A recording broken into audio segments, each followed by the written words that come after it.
বৃষ্টি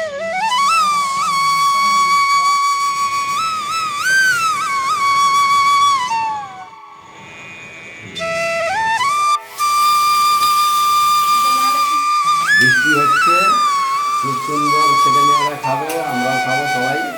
কি আলুর দম, আমি তো খেতে ও সেন্টটা যা সুন্দর। শুভ সন্ধ্যা বন্ধুরা, এখন বাজে ঘড়ির কাঁটাতে এই দেখো 8টা বাজতে 20 মিনিট বাকি আছে। এখন পড়তে বসছে।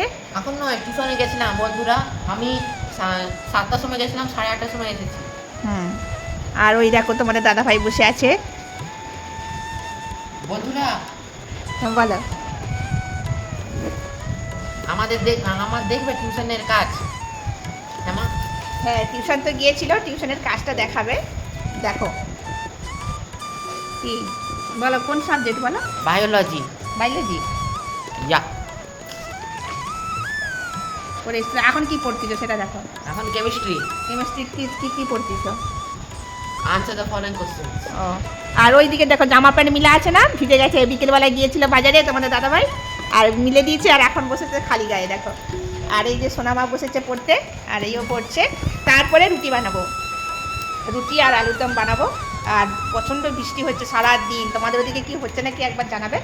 প্রচণ্ড বৃষ্টি হচ্ছে। আর চলো তোমাদেরকে একবার দেখাই কেমন বৃষ্টিটা হচ্ছে। দেখো, দেখা যাচ্ছে না, অন্ধকার, জানো তো। এই দেখো বৃষ্টি দেখতে পাচ্ছ, এই দেখো প্রচুর বৃষ্টি হচ্ছে, প্রচুর বৃষ্টি হচ্ছে, মেঘ ডাকছে। আর এই দেখো না গো, এখানে দেখা যাচ্ছে এই যে লাইটটা জ্বলছে না, লাইটটা জ্বলছে, লাইটে ওনার জ্বলছে। এই দেখো লাইট জ্বেলে দিয়ে বলছে লাইটটা কে জ্বলছে। এত বদমাস, এইরকম ধরনের ছেলেটা দুষ্টু, জানো তো। আর চলো তোমাদেরকে দেখাই। এদিকে লাইট জ্বলছে, আর এদিকে রুমগুলো আছে তোমরা তো জানোই। আর এখানে দেখো সবকে একদম ভালো করে লাগিয়ে দিয়েছি যাতে বৃষ্টিটা না আসে, বৃষ্টিটা যাতে না আসে তার জন্য লাগিয়ে দিয়েছি। আর এই দেখো সব কিছুই লাগানো আছে এখানে। আর এখানে অনেকগুলো টব ছিল, সব টব, ফুলের টবগুলোকে সব রেখে দিয়েছি। আর এখানের থেকে না ছাদে ভালো থাকে টবগুলো, দেখছি আমি ভালোই থাকে টবগুলো। আর এখন রুটি বানাবো, তো অনেকক্ষণ ওরা পড়তে বসছে, আর একটু না থাকলেও হয় না বাচ্চাদের সামনে, ওই জন্য একটুখানি পড়াতেও হয়। আর লাইটগুলো জ্বেলে দিয়েছে আমাদের ওনার বাবু, জানো তো। এখন যা ভিডিওটা স্টার্ট করেছি, ওনার যে লাইটগুলো জ্বেলে দিয়েছে, বলে মা একটু দেখাও কেমন লাগছে। আর দেখতে তো অসাধারণ, বন্ধুরা তো অনেকবার দেখেছে, তো ভালোই লাগে দেখতে। আর এই 24 ঘন্টা ফ্যান চলছে আমাদের। আর না না, তুমি পড়া করো না, তুমি পড়া, আমি দেখিয়েছি, এই তো দেখাচ্ছে, এই তো দেখো সবাই দেখতে পাচ্ছে। এটা হচ্ছে ওনার প্রামাণিকের বাড়ি, হ্যাঁ সবাই জানে। চলো তুমি একটু পড়াগুলো করে নাও এবারে, তারপরে আমি রুটি বানাবো। আর এতভাবে এদের পিছনে কষ্ট করতে হয়, এদিকে ইউটিউবে, ফেসবুকে, ঘরের কাজ, পড়াশোনা সব কিছুটাই আমাকে দেখতে হয়, না হলে মানে মনটাও ভালো থাকে না, যে আমি মনে হয় কিছু কাজ করলাম নি। তাহলে তুমি বসে আছো কেন? হ্যাঁ, আমি ভাবছি ওখানে যাবো। কেন যাও?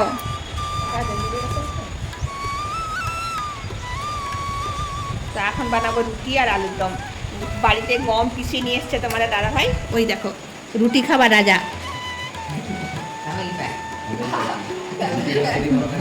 রুটি খাবার রাজা, মোটামুটি প্রত্যেক দিন আমাকে আটা মাখতেই হবে, সকালে রাত্রে।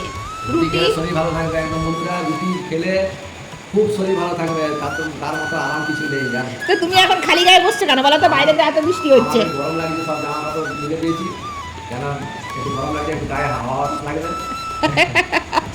তার গায়ে হাওয়া বাতাস লাগবে, গরম লাগছে, অথচ বাইরের থেকে এসছে। বৃষ্টি হচ্ছে, গরম লাগে বলছে, বৃষ্টি হচ্ছে না। এইরকম করে আমাকে সংসারে থাকতে হয়, সবাইকে দেখাশোনা করতে হয়। ভোরবেলা উঠলেও আমাকে সকাল থেকে সেই রাত্রি পর্যন্ত, আর সন্ধ্যে থেকেও আমাকে সেই রাত্রি 12টা পর্যন্ত আমাকে সব কাজ করতে হয়। এই যে এখন এই যে পড়াশোনা করতেছে, আমাকে দেখাশোনা করতে হয়। এমনকি কোন পরীক্ষা, কোন পড়া, কোনখানে কোন সাবজেক্ট পরীক্ষা আছে, সব কিছুটাই আমাকে দেখতে হয়। আমি বসলেই ছেলে মেয়েরা পড়াশোনা করতে বসে, আর আমাকে ইউটিউবের ঝামেলায়, ফেসবুকের ঝামেলায় আমি ছেলেদের পিছনে বসতে পারি না। এটা একটা আমার কাছে বড় মানে কষ্টকর। হয়তো আমাকে কোনোদিন ইউটিউব থেকে দূরে থাকতে হবে কিছুদিন, কারণ আমি আমার ছেলে মেয়ের ভবিষ্যৎটাও তো আমাকে দেখতে হবে। কারণ আমি ইউটিউব নিয়ে যদি সবসময় পড়ে থাকি তাহলে আমার ছেলে মেয়ের ভবিষ্যৎটাও তো নষ্ট হচ্ছে। তো আমার সব থেকে বড় কথা, আমি ভিডিও বানানো বন্ধ করতে পারছি না, কারণ এটা আমার একটা নেশা বলতে পারো, পেশা বলতে পারো। একটা মনিটাইজেশন করেছি একটা চ্যানেল, মানে কত কষ্ট করেছি। একটা চ্যানেল সবাই তৈরি করতে পারে না, সবাই মনিটাইজেশন করতে পারে না। সবাই মনিটাইজেশন করতে গেলে অনেক খাটতে হয়। এই ইউটিউবে, ফেসবুক তো তাও তাড়াতাড়ির মধ্যে সব কিছু হয়ে যায়, কিন্তু একটা ইউটিউবে মনিটাইজেশন করা একমাত্র তারাই জানে যারা কিভাবে মনিটাইজেশন, কারণ আমাদের অনেক কষ্ট করে মনিটাইজেশন করেছি, আর সেই চ্যানেলটাকে কিছু কোনো মতেই খোয়াতে চাই না। আবার সংসারটাও কি এই চ্যানেলটার জন্য খোয়াতে চাইবো?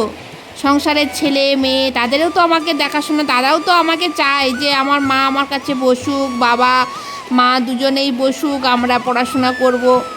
তো সেই জন্যই ভাবি, যাদের মা বাবা চাকরি করে, এখন বুঝতে পারছি যে ছেলে মেয়ের জন্য তারা কিছুই করতে পারে না। কারণ চাকরিজীবী মানুষরা কখনও ছেলে মেয়ের পিছনে বসতে পারে না, তারা টাইম দিতেই পারে না। তার জন্য তারা বাইরের লোকের কাছে ভরসা করে যে প্রাইভেটে দিয়ে দিলাম, তো তারা পড়াশোনা করাচ্ছে, যতটুকু হচ্ছে, বাদবাকি কল করে দিচ্ছে আমার ছেলেকে একটু দেখবেন যাতে পড়াশোনা ঠিকঠাকভাবে করে। বাড়িতে গাইডলাইনটা সবথেকে বড় ব্যাপার। যতই বাইরে পড়াশোনা করুক, যাই করুক, বাড়িতে যদি ছেলে মেয়ের পিছনে 2 ঘন্টা বসা যায়, তো আমি মনে করি ছেলে মেয়েরা খুবই উন্নতি হবে। আর সেইটা আমি করি। ছোট থেকে ওর বাবা কখনো বসে না, কখনো ওর বাবা দেখে না যে ছেলে মেয়ে কী পড়াশোনা করছে, কি করছে। কারণ ওর বাবা তার বাইরের কাজ বাজ, বাইরের সব কিছু চিন্তা ভাবনা, কিভাবে কি রোজগার হবে, কিভাবে কি কাজ হবে, সব কিছুই করে। আর আমাকে পুরো সংসারটা সামলাতে হয়, পুরো সংসার। 3টে ছেলে মেয়ের পড়াশুনো, তাদের দেখাশুনো, এত বড় ঘর মেনটেন করা, কোথায় কোনখানে কি নোংরা আছে, কোথায় কি। আমার কিন্তু হেল্পিং হ্যান্ড নেই, কারণ আমি রাখতেও পছন্দ করি না। তোমরা আমাকে অনেকেই বলেছো যে তুমি একটা রাখতেই পারো, কারণ তোমার যে এত বড় বাড়ি, তোমাকে তো সব সামলাতে হয়। কিন্তু না, আমার মনে হয় যে তাদের থেকে আমি মনে হয় বেশি ভালো। যতক্ষণ আমার হাত পা চলছে, ভগবান আমাকে হাত পায়ে শক্তি দিয়ে রেখেছে, আমি মনে করি যে আমি নিজেই একাই সব পারবো। কিন্তু হয়ে উঠছে না, মাঝে মাঝে আবার কষ্টও হয়, মনে হয় যে থাক, গিয়ে 2 দিন পরে করব, এরকম একটা ব্যাপার। তো সেই জন্য মানে আমি নিজেকে মনে ভাবি যে ভগবান আমাকে একটু সুস্থ রেখো, যেন আমি ঠিকঠাকভাবে সব সংসারে কাজ করতে পারি। তো দেখো, আমার এখন ওদের পড়াশোনাও চলছে, আর এদিকে আমি রুটি বানাতে এসেছি। ওদিকে একটা হাঁডি খুললাম, ওই হাঁডির ভিতরে ভাবছিলাম আটা আছে, কিন্তু না, আটাটা না খুব কম আছে। আর এইখানে আমি দেখলাম যে না, এখানেই আটাটা করি, ওটা এখন থাক। তো সেই আটা, কেনা আটা। আর এটা হচ্ছে যে গম পিষিয়ে নিয়ে এসেছিলো, আটাটা ঢালার সময় পাইনি, ওই নিচে একটা কাগজ পিচবোর্ড রেখে তার উপরে রেখেছি, দিয়ে আমি এবারে প্যাকের মধ্যে ঢালবো হাঁড়ি। আর আমার একটা আটা রাখার কৌটো আছে বেশ বড় মতো, যেটা আমার শ্বশুরমশাই কিনে দিয়েছিলেন, তো সেটার মধ্যে আমি ভর্তি করে রাখি। জানি না 10 কেজি আটা ধরবে কি না। তো যাই হোক, আমি এইভাবে কাজ করি, পুরো সংসার আমি তোমাদের সঙ্গে শেয়ার করতেছি। যে দেখো, আমি যে আলু কাটতে বসেছি, আটাটা মাখা হয়ে গেছে, আমি এখন আলু কেটে আলুর দম বানাবো। তো কিভাবে পরিশ্রমটা হচ্ছে দেখো। একটা কাজ করলেও কিন্তু আমি ধ্যান দিয়ে করতে পারি না। ছেলে মেয়ে ছুটে আসে আমার কাছে যে মা এই পড়াটা ধরো। আর ওর ইচ্ছা কি বলো তো, ও যে মুখস্থটা করে আনসার, সেটা যে আমাকে ধরালে যেন মনে হয় তার পড়াটা যেন খুব পারফেক্ট হলো, মানে কমপ্লিট হয়। আর কাউকে ধরিয়ে ওর শান্তি পায় না। পড়াশোনার যেই মুখস্থটা করবে আমাকে এসে ধরাবে, মানে আমাকে ওর পিছনে বেশি খাটতে হয় না, আমার ওনারের পিছনে বেশি খাটতে হয় না। ওনার যেই পড়াটা করে একলা করে নেয়, আর এসে আমার কাছে ধরাতে আসে। আমি যেই কাজটা করি আমাকে এসে ধরাতে এসে মা আনসারটা ধরো। আমি এই যে কাজ করছি আর ওর পড়া ধরছি, তো এইরকমভাবে আমার সারা দিন কাজ করতে করতে ওদের পিছনে কাজ করি আর সংসারেরও কাজ হয়। এইরকম করে করে আমাকে ছেলে মেয়ের পিছনে থাকতে হয়। সাথে দেখো ভিডিও চলতিছে, ভিডিও কিন্তু হচ্ছে, ভিডিও হচ্ছে আর এদিকে ছেলেকেও পড়াশোনা করাচ্ছি। এইটা কিন্তু আমার সন্ধ্যাবেলাটা কতটা টাফের ব্যাপার। অনেক বন্ধুরা আছে আমাকে কমেন্ট করে, কাকিমা বা জেঠিমা বা দিদিভাই আমাকে সন্ধেবেলায় তোমরা লাইভে এসো, লাইভে আসলে খুব ভালো হয়। বিশেষ করে আমাদের জয়ন্তবাবু আমাকে বলে যে কাকিমা তোমরা একটু সন্ধেবেলায় লাইভে আসলে ভালো হয়। দেখো সন্ধেবেলার ভিডিওটা এই জন্যেই বানাচ্ছি যাতে তোমরা বুঝতে পারো যে সন্ধেবেলাটা আমার কাছে কতটা টাফের। এই যে ওরা টিউশন যায়, টিউশন থেকে আসে, আসার পরে পড়তে বসে, খেয়ে দিয়ে ওদের টিফিন রাখতে হয়, একটা টিফিন রেখে দিই, টিফিনটা খাওয়া দাওয়া করিয়ে পড়তে বসাতে হয়। পড়াতে বসিয়ে তারপরে কিন্তু আমি এদিকের ভিডিও মানে এডিটিংও করি, আবার এদিকে এদের পড়াটাও ধরি। এইরকম করে আমাকে কাজ করতে হয়। দেখো আমার এখানে আলুটা কাটা হয়ে গেছে, আলুটা দম বসাবো। এই যে ছোট ছোট আলু আছে, গোটা গোটা রাখলেও হতো, আমি মাঝখানে একটুখানি এক ফাঁক করে দিয়েছি যাতে তাড়াতাড়ি সিদ্ধ হয়ে যায়। আমি কুকারেও দিয়েছি যাতে গ্যাসটাও কম খরচ হয়। এই যে জলের মধ্যে দিয়েছি, জলের মধ্যে একটু নুন দিয়ে সেদ্ধ করে রেখে দেবো, তারপরে আমি কিন্তু তরকারিটা বানাবো। আর এদিকে দেখো ওরা পড়াশোনা করছে। আমি সব রকম কাজ করতে ভালোবাসি, সব রকম কাজ করি বলে সংসারে থাকি। এই জন্যই আমাকে সবাই, অনেকে না আমাকে আশেপাশে অনেকে দেখতেও পারে না, বলছে এ সংসার ছাড়া কিছু বোঝে না। কিন্তু আমার সংসারে আমাকে একা হাতে সব কিছু মেনটেন করতে হয়। আমি তাহলে কি করি বলো? আমি কোন দিকে যাই? আমি ছেলে মেয়েকে ছেড়ে দিয়ে কি আমি বসে থাকবো? না আমি ঘুরতে যাব? আমি কোনো কুটুম বাড়িও যেতে পারি না, আত্মীয় স্বজন বাড়িও যেতে পারি না, কারণ আমাকে পুরো সংসারটা আমার দায়িত্বের মধ্যে রয়েছে। সব কিছুটা সবাইকে দেখতে হয়। যখন শ্বশুরমশাই ছিলেন, শ্বশুরমশাইকে টাইমে টাইমে ওষুধ খাওয়ানো, এইভাবে ছেলে মেয়ের পিছনে কাজ করা, সম্পূর্ণ দায়িত্বটা আমার উপরে, সম্পূর্ণ। তো এইরকমভাবেই কিন্তু তবেই একটা সংসার দাঁড়িয়েছে।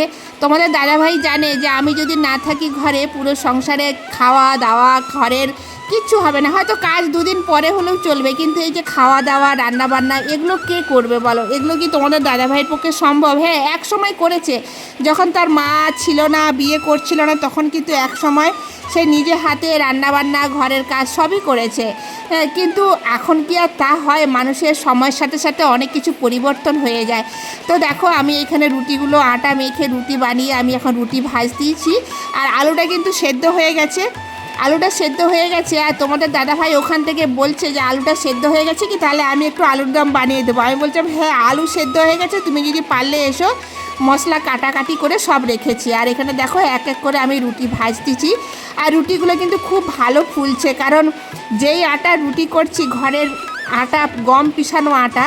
আর তোমাদের দাদাভাই এত পছন্দ করে রুটি মানে খেতে, তো তার রুটিটা হলে যেন তার খুব প্রিয় জিনিস। রুটি হয়ে গেলে তার আর কিছু চাই না। দেখো সে একটু আমার সঙ্গে হেল্পিং হ্যান্ড করতে এসছে, হেল্প করতে আসছে যাতে তাড়াতাড়ি আলুর দম হয়ে যায় আর গরম গরম রুটি খেতে পারে। তো এইটাই আমি তোমাদের কাছে দেখাচ্ছি যে আমি রাত্রি 8টা থেকে রাত 12টা পর্যন্ত কিভাবে ঘরের কাজ করি। এইভাবে রুটি বানিয়ে খাওয়া দাওয়া করে সব কিছু রেডি করে আবার আমি রাত্রেবেলা সব ধোয়াধুয়ি করে রান্নাঘর পরিষ্কার করে তারপরে কিন্তু আমি শুই। আমার শুতে শুতে সেই রাত 12টা, 12:30। আবার যদি ভিডিও এডিটিং থাকে তাহলে কিন্তু আমার সেই 2টা বেজে যায় রাত্রে ঘুমাতে। এইরকম করে কিন্তু আমাকে ইউটিউবও সামলাতে হচ্ছে, ফেসবুকেও সামলাতে হচ্ছে। তো সেইভাবে যদি তোমরা একটু ভালোবাসা না দাও, আমার ইউটিউবকেও বলবো যদি তোমরা আমাকে একটু হেল্প না করো তাহলে আমি কিভাবে এত কষ্ট করি। ওই জন্যই বলছি একদিন হয়তো আমাকে ইউটিউব থেকে সরে থাকতে হবে আমার ছেলে মেয়ের জন্য, কারণ আমি আমার ইউটিউবের এই কাজের জন্য আমার ছেলে মেয়ের ভবিষ্যৎ নষ্ট করতে চাই না। আমার ছেলে মেয়ের ভবিষ্যৎ যেন না নষ্ট হয়ে যায়, তার জন্য আমাকে হয়তো ইউটিউব থেকে আমাকে সরেও থাকতে হতে পারে, বা যদিও সরে না থাকি কিছুদিন পর পর হয়তো ভিডিও দিতে হতে পারে। কারণ আমি সবসময় যদি ইউটিউবে থাকি তাহলে আমার ছেলেকে দেখাশুনো, পড়াশুনো কী করে করাবো? মনটা তো সবসময় ইউটিউবে পড়ে রয়েছে যে আমি কোন ভিডিওটা ছাড়লে আমার ভিডিওটা ভালো হবে আর ভিউজ যাবে। এইরকম করে একা কি সম্ভব? আর এদিকে তোমাদের দাদাভাই কিন্তু ইউটিউবে ওই ভিডিও বানাতে বললে ভিডিও বানিয়ে দেয়, কিন্তু ইউটিউবের সম্বন্ধে কোনো কিছুই তার আইডিয়া নেই, কারণ সে কিছুই বোঝে না এগুলো, তার সময় নেই, এগুলো দেখার কোনো সময়টাই নেই। তার জন্যেই আমার একা, তারপরে আমার মেয়েও আছে, সে একটু আমাকে হেল্প করে। কারণ সে ভিডিও কোনটা কোনভাবে এডিটিং করতে হবে সে একটুখানি মানে ওই থাম্বেলগুলো আমাকে বানিয়ে দেয়, আর মানে একটু যখন যেটা বলি আমাকে একটু করে দেয়, তার জন্য একটু হেল্প হয়। কিন্তু ওকেও তো চাপ দিতে পারি না, ওরও পড়াশোনা রয়েছে। কোনো কোনো সময় আমাদেরকে মানে ওই ক্যামেরা স্ট্যান্ড নিয়েই কিন্তু আমাদেরকে ভিডিও বানাতে হয়। এরকম করে আমি ইউটিউবটাকে রেখেছি, জানি না কতদিন রাখতে পারবো। তো তোমাদের ভালোবাসা পেলে হয়তো আমি কোনো দিন আরও ভালো ভালো ভিডিও দিতে পারবো। তো এইভাবে আমার রান্না করছে, আর সত্যি তোমাদের দাদাভাই আমাকে অনেকটা হেল্প করে, না হলে কিন্তু আমি পারতাম না।